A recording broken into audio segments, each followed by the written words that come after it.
All right, going live. Get these babies started.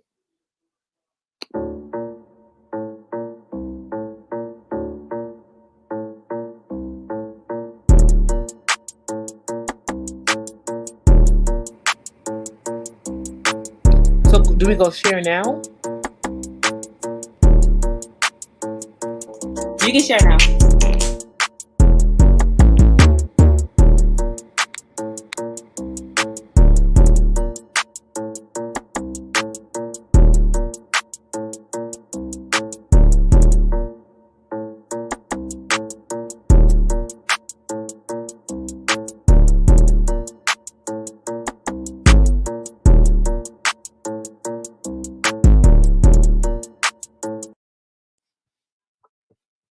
All right, you guys, what's going on? Welcome to another episode of Unmute Yourself. Okay, we are back, baby, and I got some goats in here, some beautiful queens up in here.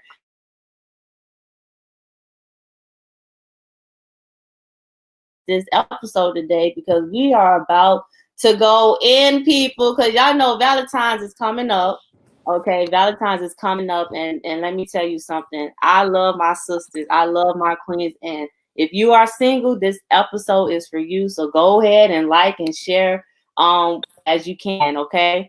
So as you guys know, we always do a Zoom by round. Okay, and T, I'm gonna start with you, sis. Are you enjoying your singleness and why? I am content in my singleness. I think enjoy is relative, but I am content, and I think there's a thin line between enjoyment and contentment. But I will say that I'm content in my singleness. Okay. Sarah, what about you, sis? How are you enjoying your singleness? If so, why?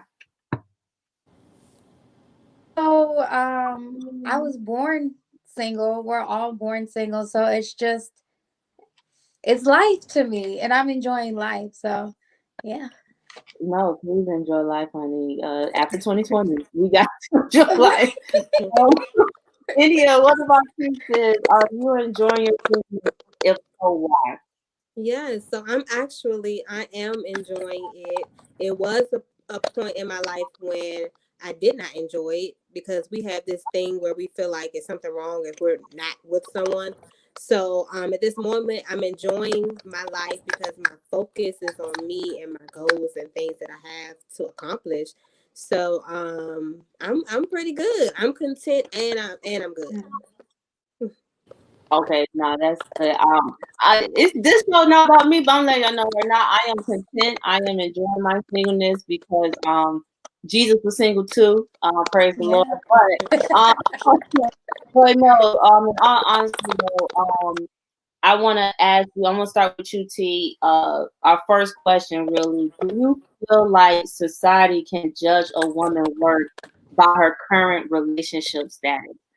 Because I know a lot of times in society, people like to put this emphasis or you must be the problem if you're single. You know what I'm saying? Or like, oh, that's why you don't have men. A lot of times when people hurt a woman's feelings, they go under the belt and they attack her relationship, her current relationship status. So do you feel like society can judge a woman's worth by her current relationship status? I think society is a beast that cannot be tamed or reasoned with. And I think whether you're single or whether you're in a relationship, they're going to find fault either way. If you're single, is why you don't have a man. If you're with somebody, is he's not good enough, or he's a bum, or he's. So I feel like society is not the indicator of success. And I think as you get older, as an older single, I had to learn my worth is not determined by what society says. Now I will say, in the church realm, that looks a little bit different. Me coming along in the church at 25, you didn't want to still be in the adult the young people Sunday school class. You wanted to marry out at 25, and not graduate out because you were too old to be, in the young adult. You had to go to the adult class. So it was a different struggle of you don't want to hit 25 and not be married. And what I'm seeing now in our society is, there's a little more grace for that. You can be 30, 32, 34, and that's the new norm of being married now. But I think if you're measuring any part of your life based off what social media or what the culture says is success, you're already behind the ball. That's good. That's good. Sarah, same question for you. Says, do you feel like society can judge a woman's worth by her current relationship status? Absolutely. Women today are not the women from the 1960s. I feel like women are earning more. We're more independent, and we're less likely. We still be putting up with a lot of, can I say BS? We still put up with like a lot of BS, but it's not the same as before when you couldn't leave because you had no education, you had no money. So society is pushing back on that. They don't like that, and so as a result, I feel like they judge single women more, and they look at you like, oh well, something's wrong with you if you cannot quote unquote keep a man. Like, who says we even want to keep him if he's no good? But society is harder on women these days, and they do look down on you as a single woman. They want you married, babies, submissive, which there's nothing wrong with being submissive, but they want us to move away from the independence. Can I just interject right there? Yeah, I know it's not my turn, and I'm not going to do this all night, I promise. But we have to think about the culture and what's appropriate now. So we hear songs like, I'm not domesticated, I don't do this, and it glamorizes singleness, but it also, in the same song, will... if you don't have a man, or so it's confusing. It's almost a bipolar mentality. So which one is it? I think we also glamorize, and I'm not knocking anyone who had a baby out of wedlock or not married, but we're glamorizing gender reveals and baby showers over weddings. So which one is it? It's like our society is so bipolar. It's like getting relationship advice from somebody you know is psychotic. So we can't value ourselves based off of what we think or what society has told us is the norm, because, and especially if you're saved, it's not going to be the norm. So, no, I agree. I like the bipolar word. Sometimes people just be flip flopping like wishwashing, you know. But anyway, what's your thoughts? Is, you know, do you feel that society, you know, can judge a woman's worth by her relationship status? Yeah, and that's really good what you just said, Tiana. Really good. Sometimes people can try to determine your worth, but you know what? Sometimes we got to stop thinking about what people think, and we got to know our own worth. Because when we know our own worth, people are going to treat us based on how we feel about ourselves. So if we feel like we're single and it's not good, people going to view us as single and not good. But if we're single, we good. If we looking good, we showing that we're good.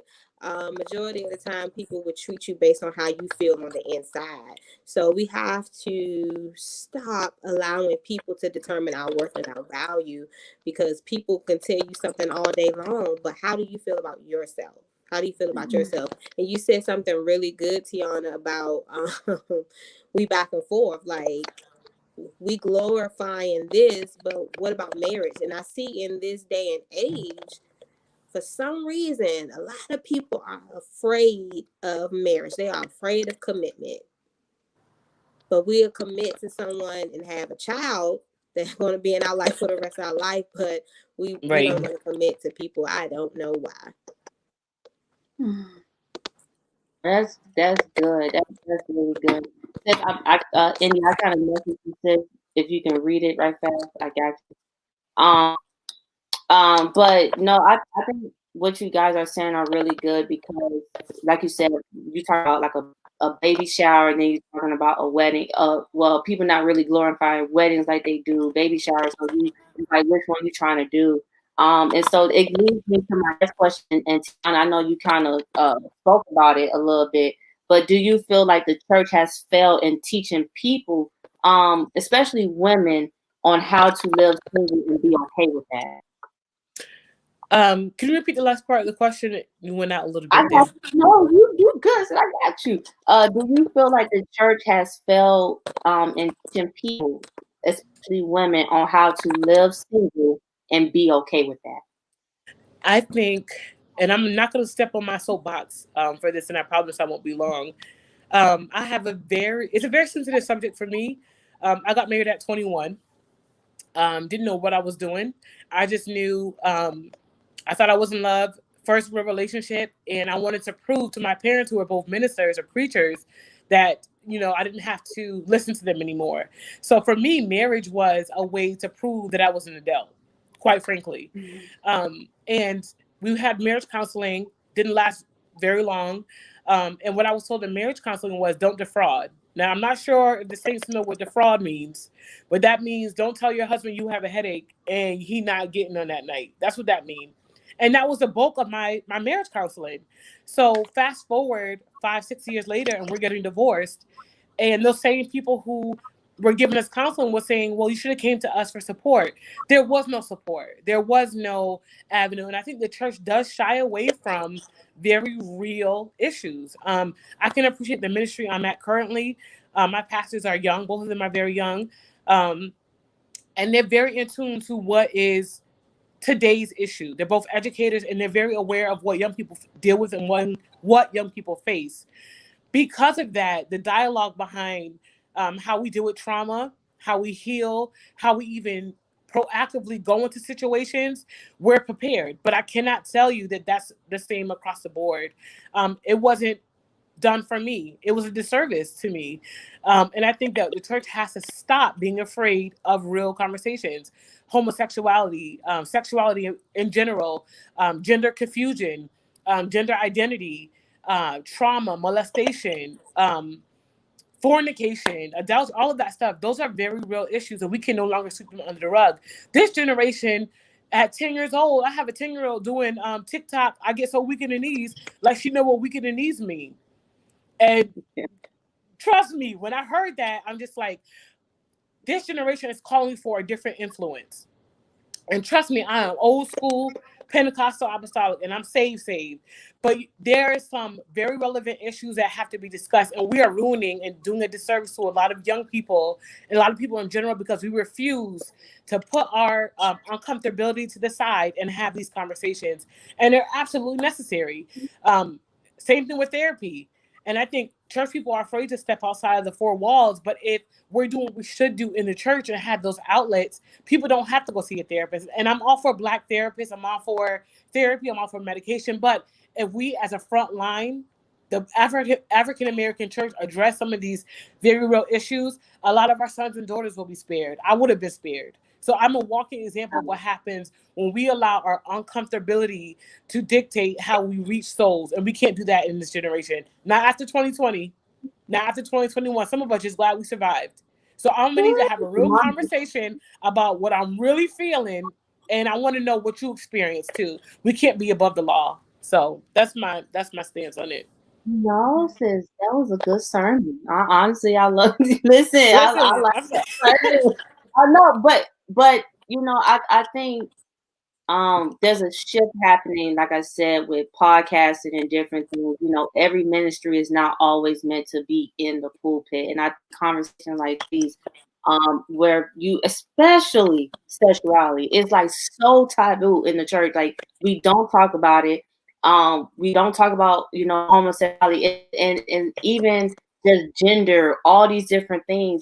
The church has to learn how to love people that don't want to change. You know what I'm saying? It's a lot that we have to do, but I ain't gonna give my soapbox on that one. But Sarah, same question for you, sis, and thank you guys for tuning in. The question is, do you feel the church has failed in teaching people, especially women, how to listen and be okay with that? I would say yes. I feel like there's a huge imbalance. I feel like when it comes to women, you have all the conferences, the books, the prayers, all that kind of stuff, teaching us to be quote unquote better so we can be better wives. And it's just women being built up to come back to men who are like here. And it's like if you're constantly teaching women how to be wives but not teaching men how to be husbands, there's an imbalance. And because, you know, women in your single state, it's natural to want to desire companionship. Um, but I just feel like they don't really properly prepare you, like your expectations. And I know I've been in church all my life. There's a huge imbalance in the way women are treated versus men. We're more like, well, you have to do this to cater to him, and you have to do this to make him comfortable, and all this other kind of stuff. So you go into marriage unprepared a lot of times. And actually, I feel like you can be single unprepared too, just wanting a husband, wanting a husband, wanting a husband. But there's so much more that comes along with it, and there's more to your singleness than just like waiting to get married, in my opinion. No, no, you preaching. India, I know this is one of your specialty because you know you're worth it. You know, it's one of the things you preach on. So, do you feel like the church has failed in teaching people, especially women, on how to live single and be okay with that? Oh Lord, I can't hear you, sis. I can't hear you. We can't hear you. No, can't hear you. I'm a let me know when you get right. But no, the thing that I like about what you ladies have said is about the in regards to the church, and I don't want people to think that it's like bashing or is doing any of those things because Lord knows we're not doing that. It's about accountability. It's a difference from holding somebody accountable and then bashing. You know, sometimes we put that mixed up in the two. Um, and when it comes down to women, especially this year, and not just this year, but around this time of the year, we go through so much about singleness. You know, like why do we have to encourage women so much to be okay being single? And so there's nothing wrong with that because we have to shift it. You know what I'm saying? So, but how did we even get here to begin with? You know, so in India, can you speak now, sis? Yeah, can you hear me? Yeah, we can hear you now. We can hear you now. So I wanted to concur with what Sarah said. She said a mouthful. Um, we do have a lot where we're more focused on training women to be wives, like Sarah said, but we don't really have a lot of people preparing singles. A lot of times it's about being married, or we're having single things talking about what to look out for instead of what to prepare for. We don't have a lot of people teaching us what to prepare for. Get your credit right now. Get whatever you need to get right before you get into a relationship. Get healed first before you get into a relationship. So I would say we don't have a lot of that. The focus is on getting married, and I still agree with Sarah. We have a lot of that for the women, but not enough for the men. So we have a lot of women ready to commit and be married, and a lot of men that's not ready for commitment. So I think we do need to do better in that area. We really need to do better in that area. No, for sure, sis. And sis, I'm gonna let you continue to work on the audio, sis, but I love what you said. I wanna add on to this, you guys. And T, you can take it off, and Sarah, we just go ahead and flow with it. But one of Big Sister mentor said she made a status and kind of went viral. She said, "I can wait." You know, Jennifer said, "I can wait." Like she made a long status, and she said, "Listen, I'm not in no rush. I'm not trying to do this. I'm not trying to do that. I can wait." So, T, I'm going to start with you. So, what are some ways that a woman can cope with waiting, being patient while she waits, if she desires to be within a relationship? So this is a great question because me and my sister were having this conversation today. I'm a divorcee, older, single, in my late 30s or mid to late 30s, and I have spent so much time trying to fix the unfixable that I no longer have the time, the space, or the attention span to entertain it anymore. I wrote a book in June called The Chronicles of a Broken Beauty, which is my memoir. And while I wrote that, I really thought about all the relationships I've been in, and I have been accused of being a serial dater. And it's true. I have been a serial dater. And I noticed one thing they all had in common. I was trying to fix them. I don't have the capacity in this season to fix anybody. Right. And he not wearing a diaper, not changing him. And my thing is, and to, the other lady's point, we don't build on wholeness. And because we don't build on wholeness, we are, attracting what we are. So it wasn't just the fact that I was fixing them, but I was broken and they were broken. And I know that my assignment in this particular season and moving forward requires me to be at my full potential. I know I'm no longer interested in holding up time, and I don't believe God will send somebody in my life while I'm still putting the pieces together from the last time my heart was broken, because I was, one, disobedient, two, trying to play God and fix them, and three, not whole. So this season is dedicated to making sure I'm whole financially, mentally, emotionally, and that I'm also chasing purpose, because I don't have time to fix a man. I don't have time to build a man. God knows exactly what I need. And I think to your question, after you get tired. You ever just get tired of something? You're like, you know what? I'm not doing this again.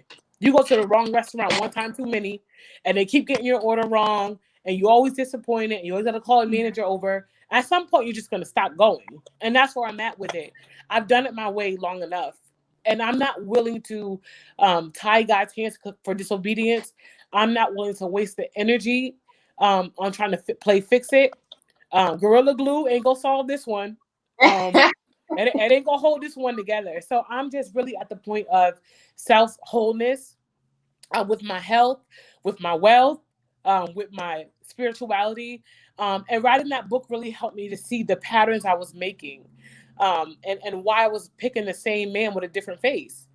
And at this point, I don't want to be superficial, but there's going to have to be some standards that he's going to have to come with in this season. And I'm going to know for sure that God calls him. Ain't going to be no question.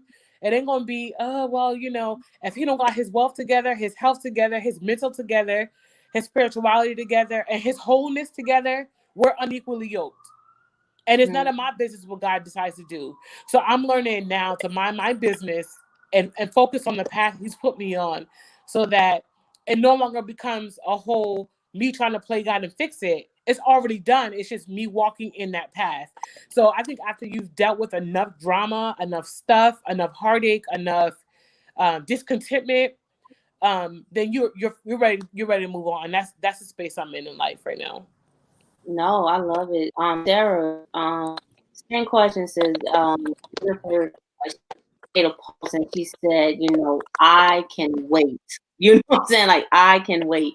And so the same thing I will ask you, what is some advice that you can give someone that is in their waiting process, like where they don't have to feel pressure, like they have to be dating someone or dating a man or anything, Yeah, so I would say first things first is to really spend time solidifying your relationship with God, but building intimacy. Because me, like I said, I've been in church all my life, but it wasn't until recently that I really started developing intimacy with God, just like spending time alone, hearing from Him, reading the word for myself beyond like what I'm being taught in church. That's number one.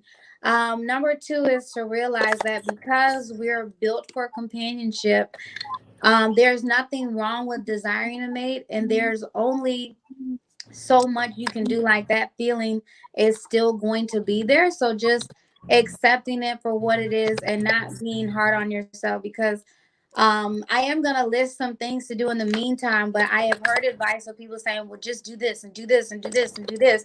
And you can do all those things, but that desire for a mate is still gonna be there. However, some things that you can actually do, you can be feeding the homeless, and it doesn't have to be something huge where you're cooking 500 meals, but if you get a loaf of bread and lunch meat and like one of those big bags of chips, you can put together some lunch bags and go pass that out where they gather and need food. You can start exercising. If you know what your purpose is, you can really devote your all to developing your purpose. Get some friends and hang out with your friends and like-minded. Do I want to say like-minded people? I don't know.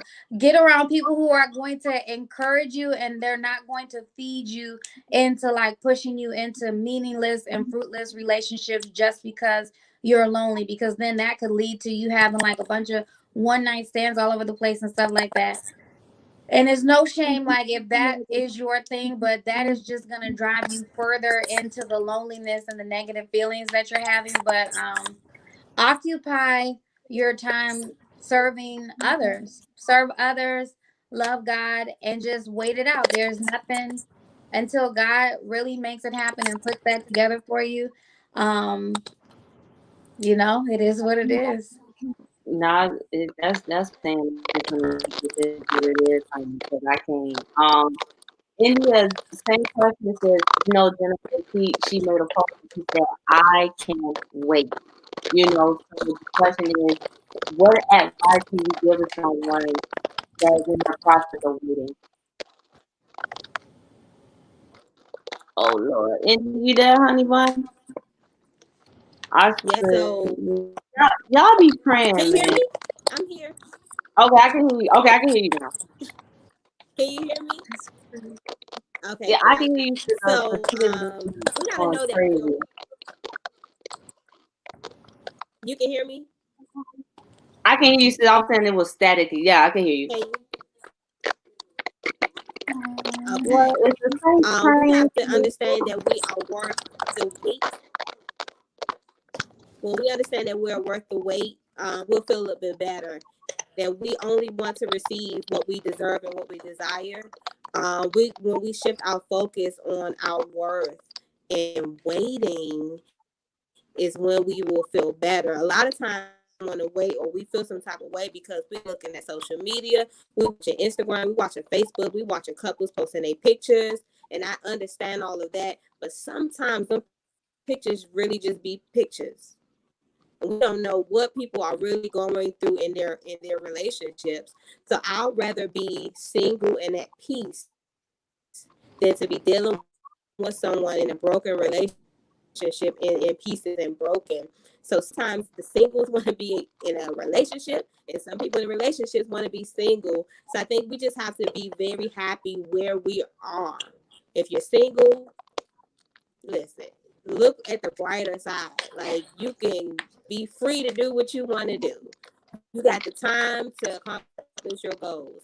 If you're in a relationship, be happy and content in that. So you're worth the wait. You're worth. Don't settle because you're ready to be in a relationship or having a companion. Don't settle. Get what you deserve and you desire, because what I learned is when we wait, God allows that waiting to be worth out loud. We're not waiting for anything. The waiting is not in vain. Yeah. No, that's good, sis. And listen, y'all, man. I don't usually blame stuff, but look, man, Satan don't want y'all to be happy and hear what these goats are saying, man. So y'all be praying against, the connection, man. Y'all pray against it, man. Prayer warrior, take your wig off. I don't care. Pray, man. Take your wig off and pray. I don't care. But no, sis, I think what you said was beautiful, and I say this too. One of the things I have realized as well is that sometimes men, they would try to hit below the belt to insult a woman. Like like blame game. A lot of times they switch that role, like, oh, you're the problem while you're single, or if they went through a lot of or they went through failed relationships, oh, I see why you single. What can you give somebody in that time? Because for some reason, I don't know if people have been watching the Shade Room, but there's been a lot of couples that done broke apart around this time. Mm-hmm. And a lot of times they blame the women or whatever. So what advice can you give to a young woman around this time who either has gone through a breakup or has taken some type of insult, like you're the reason why you're single? This is a transparent moment for me, but it's in my book, so I might as well share it. I went through a breakup about 2 years ago, and that breakup, I was literally suicidal when it was over. And it wasn't so much that he blamed me, but it was because I knew that I had given so much of myself and sacrificed my own, not even integrity, but my own, what I needed for myself in order to give to him, pouring from an empty vessel to pour into somebody who's also empty. So when it was over, I just couldn't believe that I fought for the relationship to work. I fought for us. And it seemed like he was just ready to throw in the towel when it was all said and done. There was no fight for me. And I think a lot of times, back to my original point, when you're dealing with two broken people, it's like poking air in the air mattress and you think you still gonna lay on the cloud. Like, no matter which way you turn, it's a deficit somewhere. It can only lead to destruction. So for me, it wasn't so much. Most guys I've dated have not came back and said it was my fault. I have been told I'm attitudinal, which is probably not true. I have been told I'm a brat, which is also not true. None of it is true, guys. But what I am saying though is I picked with my brokenness. My brokenness picked for me. And because of that, I walked away 10 times worse than what I was when I started. So sometimes, and I would give this advice to any woman. Again, I think, I forgot which one of you guys said it. Make sure that you're whole. Because when you're not attracting a whole man when you're broken. You're attracting what looks and feels familiar to you. So when he should make you feel like the queen you are. And in that relationship, I was bigging this man up, telling him he was a king, all over my social media. I thought we were the Black Barbie and Ken. Like, just we looked apart, but I was broken, and it was detrimental to my mental health. So when it was over, I'm trying to peel myself off a mattress, off my bed. Like, I don't even know who I am now. So sometimes it's not always, and I want to give a different perspective. It's not always what a man says to you when it's all said and done that affects you, but it's when you allow yourself to get in situations where he's not for you and you're unequally yoked because you're both broken. You walk away and you set yourself up for disaster, and then you walk away feeling like I don't want to live or I can't move on. And that's the worst kind of heartbreak, when you break your own heart by seeing red flags as orange or seeing red flags as pink. That's the when you break your own heart. So I know you guys are probably going to have a different perspective, but for me, it's self-reflection. A man can tell me I knew I was a good girlfriend, but I was not his wife and I was not his God. So I could not fix him. So No, that's a good perspective. I know all types of women are watching, and everybody can resonate with somebody on here. But Sarah says same question. Like I said, a lot of breakups sometimes tend to happen. I don't know. People don't want to spend gifts or recession. I don't know, right? But what advice can you give to a woman that may be experiencing some type of heartbreak around this time, or they may have gone through some insults like, this is why you're single, you're the problem, it's your attitude. What kind of advice, what's your thoughts about that? Okay, so the first thing, people do break up around this time of year and around Christmas because they're cheap. Like, we're women, so I'm just gonna talk about men. Some men are cheap, and that's the game that they play. Or I have friends where the guy, broke up with them or started a fight with them on the 13th, so he could be with his real girlfriend or his wife on the 14th, and then he comes back to make up around the 15th. So I mean, like, just be aware, like, he might be running game on you if you just experienced a breakup. The timing is a little suspicious. Number two, I don't always take it as an insult. Sometimes we are the problem. And I know we like to look at other people like, well, this was wrong with him, and this was wrong with him, and this was wrong with him, and this was wrong with him. But, like, you're never the problem ever. Sometimes we do have things within us that we need to work out. Now, I don't really believe that there are things that keep you single, because I feel like there's an abundance of men everywhere who like they would want to be with any of us at any time. And you could go from man to man. You could have a different man every day of the week if you wanted to. So I can't really say that that's what's keeping you single, but it may be holding you up from finding your husband.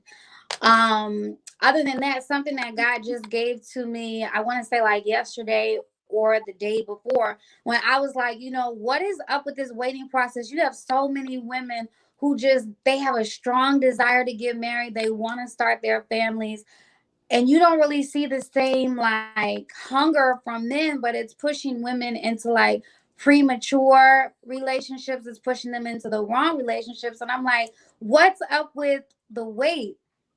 So something he illustrated before me, babies. Instead of the baby baking for 9 months, let's say the mother was like, you know what, I'm tired of waiting. I don't want to wait for 9 months. 4 months, like I'm ready for the baby to come out. What's going to happen? The baby's going to be premature. Usually they have a lot of health problems. Sometimes they don't make it. Cake. If you don't bake it the full 45 minutes, an hour, you're going to have like liquid, the dough or whatever, that the cake batter inside. So many different things. There's so many different things, like birds leaving the nest before it's time for them to fly out. Usually they drop to the ground and die because it's not time for them to leave.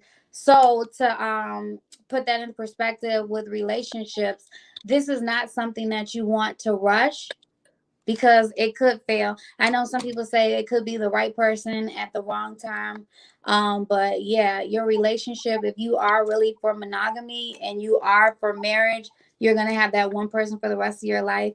That's not something that you want to rush into. Like nobody, I don't think people go into it wanting to get divorced. But if you're rushing into it with the wrong person, that could happen. And like T said, you don't know what effect that's going to have on you. What if the devil is able to play on your mind enough and drive you low enough to where you're having suicidal thoughts and you give in? Then you just forfeited your whole life. You forfeited your whole purpose because you rushed into something before it was time. So just think about that. It's worth the wait. Like India said, worth the wait. Yeah. India says, the question that I'm asking is, what advice can you give someone who is going through a heartbreak around this time, or going through insults like, I see why you single, you're the problem why you're single, whatever, what's your thoughts about that, and what advice can you So my thoughts on that is, when you break up, it doesn't necessarily mean that there is something wrong with you. It doesn't mean something is wrong with you. Sometimes we have to understand that rejection was for our protection. I know sometimes we hear that a lot, but it's really the truth. Sometimes you just need to say thank you, Lord, because you just dodged a bullet.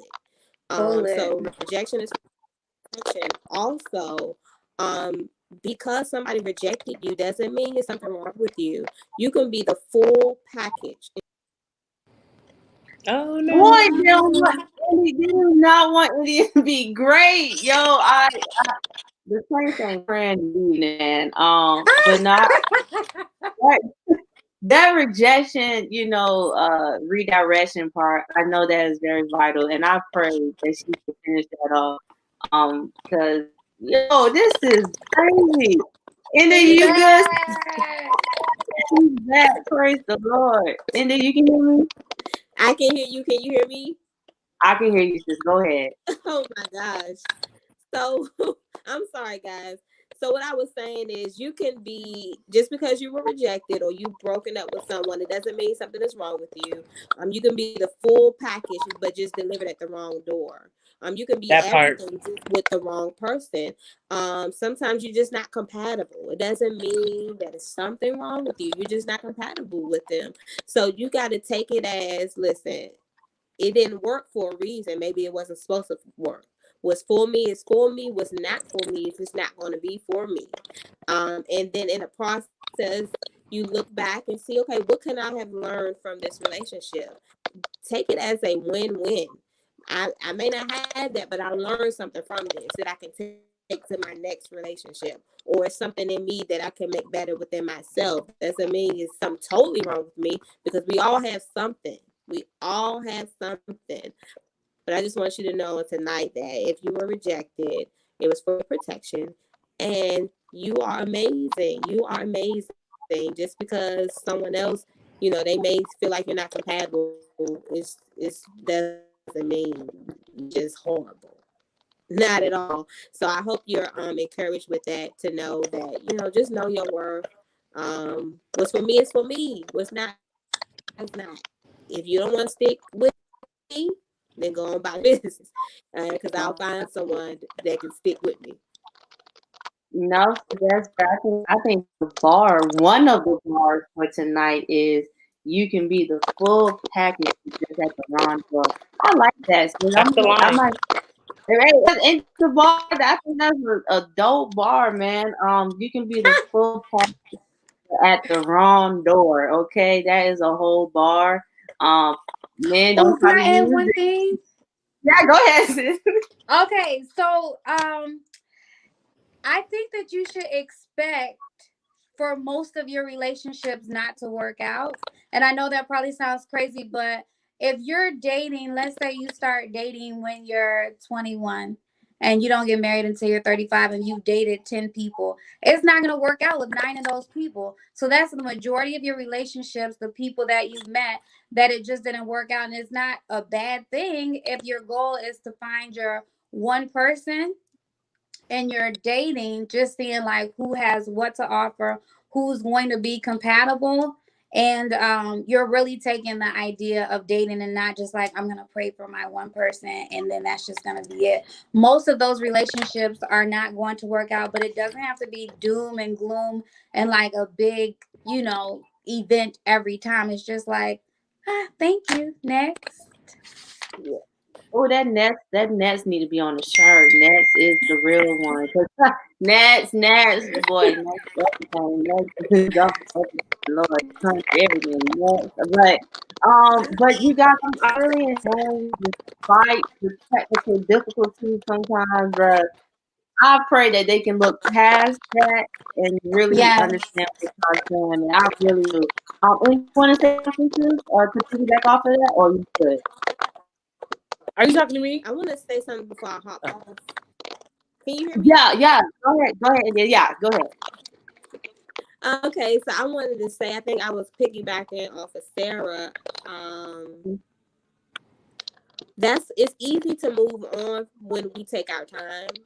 That's why we have to become more logical than emotional when we're dating. Because a lot of times, us as females, we're very emotional. We catch feelings really fast. But the easiest way for you to move on is if you take your time. Take your time to get to know people, because in the beginning, people are their best representatives.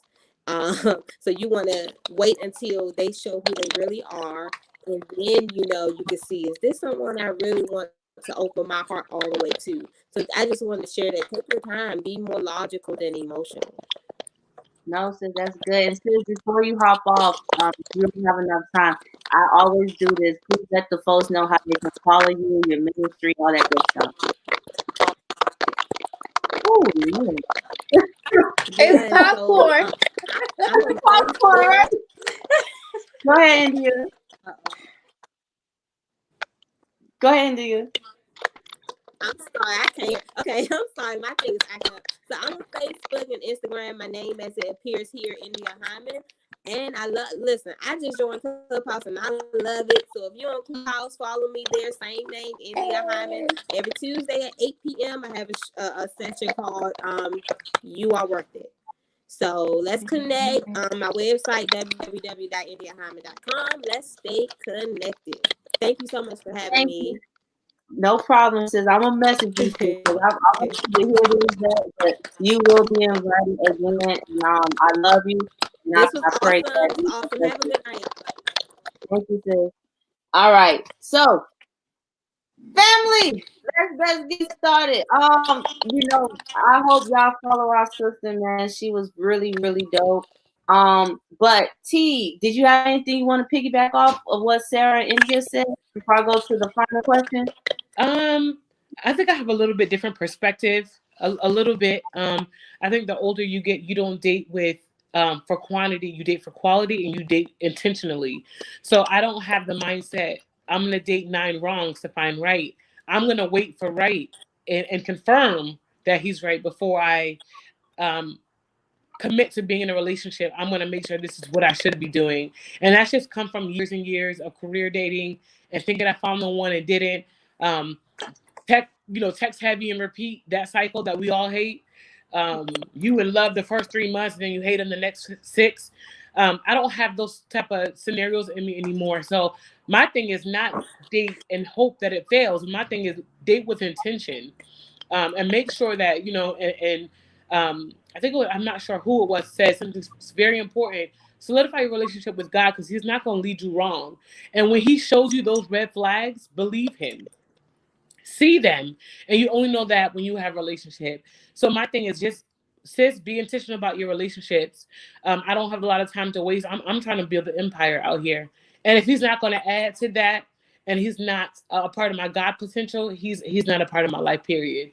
So it's all about quality for me and intentionalism for me versus, let me date. And I'm not 21 either. I'm also not 25 or 30. I'm also not 35. So I need to make sure that, I have a 10-year-old daughter that I'm dating with intention and dating with purpose. Just like that's reminiscent of everything in my life right now. I'm doing it with intention and purpose. That's how I serve. That's how I work. That's how I take care of my body. That's how I manage my finances intentionally and with purpose. So No, that's good.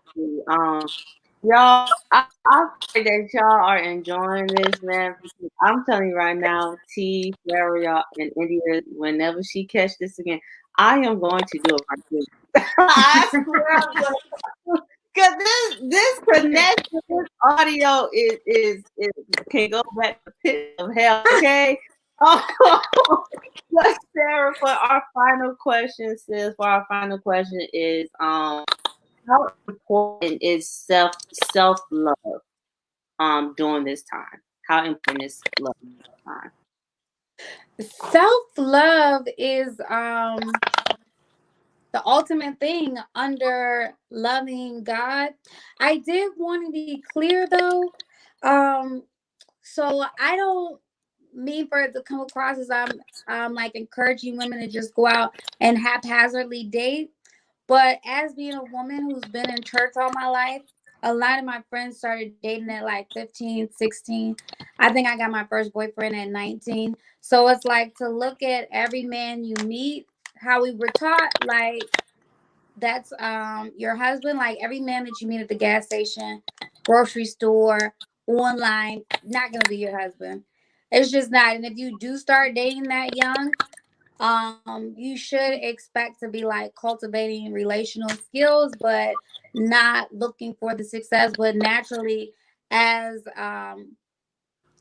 you get more mature, even though they should be taught that younger, a lot of times with age hopefully comes wisdom and yeah. maturity, and you're more careful when you're choosing, because like who has time to be wasting all this emotional energy on this one and you got to teach this one this and teach that one that. But yeah, I did want to be clear about that. But loving yourself is right under loving God. The way that you love yourself and the way that you see yourself through the lens of God dictates everything. If you love yourself, you're not going to stay in a relationship with a man who's cheating on you, a man who's lying to you, a man who does not respect you. If you're loving yourself, you still have the desire to be married, but you're not being desperate. And it's like, well, I'll take anything because I'm tired of being alone. Loving yourself and really seeing yourself the way that God loves you is going to affect the way that you move. So top priority. No, sis, I feel y'all. That was beautiful. Tiana says, I'm going to end it off with you. How important is self love during this time? self-love is important during any time, to be honest with you. And I think she just summed it up so in a nice little package for me. And I think that was so real. I will say from the beginning of time, and I'm not making this into a Bible study because it's not Wednesday night, but from the beginning of time, the devil Could has, be. that might be the next thing. The devil does war against our identity. And we have seen that from creation in Genesis to Revelation. He always wars against identity. The reason is if he can confuse you as to who you are, you won't walk in the dominion in which God gave you. We see oftentimes in scripture, and I really didn't mean to go the scripture route, but we do see oftentimes in scripture where names were changed based on who they became. So I'm no Yes. longer calling you this, I'm calling you this. And sometimes as human beings, we need a we need a actual name change. We need an actual representation of who our identity is. And not that we weren't that person the whole time, but identity names had to be changed so we understood I'm no longer this person.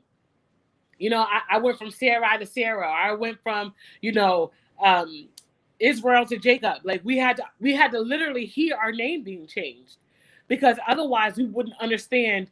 Okay, now, okay, Tiana's a different person now. Let me walk in. Let me walk heavy in this anointing because I'm no longer this person. So, to her point, if we don't know who we are and we realize the devil attacks identity, then we can't love ourselves. We don't have the capacity to. So I think understanding who we are, it's such a necessity, not just for self-love, but just for purpose, um, for calling, for who God created us to be. We have to love ourselves. And loving yourself is not as easy as one would think. Loving yourself is, you think people just grow up and love themselves. But if you're looking in the mirror every day of your life and you think you're ugly or you don't fit society's norm, and I saw your podcast a couple days ago about the color complex, and you think your color is off, or you think I wasn't born this way, those are things that affect your self-love. Like, that's reality for a lot of people.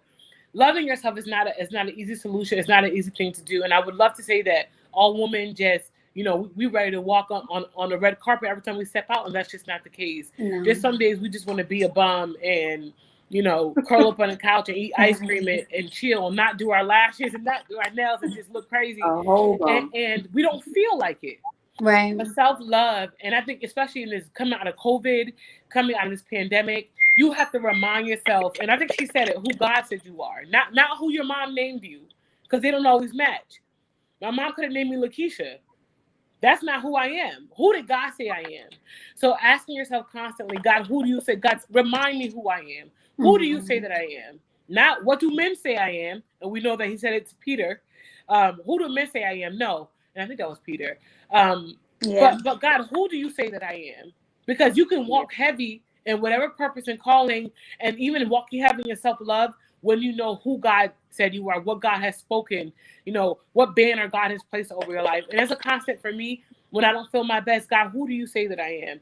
When people, ridicule me, or when people find fault, but God, who do you say that I am? And I think in this season of, I call it Valentine's Day self single awareness day. Because if you didn't know you were single, you found out you on on the 14th. And if you didn't know if you were a side piece or not, or if you was a side piece or not, sis, you gonna find out on the 15th or the 16th when that candy go on sale at Walmart and CVS. Like, you don't know. So it's single awareness for me. And it's also a time for me to reflect. And my pastor, I say this and I'm done. We do a prayer call on Tuesday mornings, and he prayed for singles. And I was so killed. But, I laughed to myself, but he was so dead on, like, we watching social media posts, we walking in Walmart, them big $20 bears are everywhere, and we're like, dag, like another year, single again. But I'm just so grateful that I have a covering who understands it's a legit struggle. And I've been married, so, this ain't somebody who ain't never tasted and seen. So it's difficult. So I'm just grateful that when times get rough, I know who God said I am. And I need that reminder daily. So especially now, let's not, let's celebrate. Let's celebrate. I'm going to wear my red with pride I'm working from home. Well, I'll be in church Sunday. But I know that what I'm waiting for is far better than what I've had. So, and No, because God sees in me in the future, and He knows who's made to walk in that future with me. So wherever He is, just know that I'm praying for you. So. Yes, honey. Pray for him, sis. Pray for I write him. them letters too. I do You write got them letters. Lord says you gotta manifest it in prayer, and write it down in the natural, because Lord knows, last year I said, God, make a whole new batch. Huh? For 2021, a whole new batch. I know you got more in the back, God. I know there's more in the back. I just know some extra cookies back there, There might Lord. be some more in the back. Whole new batch, Jesus. But no, this was good, sisters. It's so good to see you guys face to face, you know. But I always do this. If you're watching, y'all stay on, because my sister Sarah has a beautiful voice. Sarah, what you telling me? I'm gonna tell the folks this. I ain't gonna hold you back. I don't, but y'all do been not trying to slide up in the DMs now. Trying to, will you sing to me at night tonight? No, you can't. No.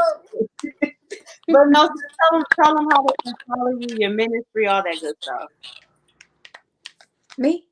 Yes, Sarah, go ahead.